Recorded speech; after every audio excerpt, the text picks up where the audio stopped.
Филипче, кој што треба да биде прогонуван, бидејќи тој беше министер за здравство, кога тие 14 живи луѓе изгореа во Тетово. И се разбира онкологија, за продажба, веледрогерија, какви црни, треба тоа све да се испита, да видиме тогашниот министер Филипче дали тој беше инволвиран во тие тендери, кражби и така натаму. Кој продавал? Па да видиме, не донеси закон за потекло на имото 91 за функционери, за бизнисмени.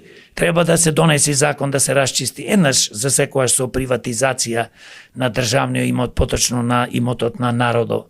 Значи, ние не можеме вака да се движиме, не све нешто цело време зборуваме, кажуваме, али ништо не се случува. Значи, од овие луѓе, од ДСДС, од ДПМН и другите што ги спомна, Влен, Знам и така натам, бидејќи тие се на власт сега, и дуи да не зборувам, значи тие се производ по последните 10, 15, 20, 30 години, исти луѓе ни се вртат, само како што кажа едните го промени адресо, Меджет и Максимчо, бидејќи тој е многу паметен, поточно тој е тежок клон.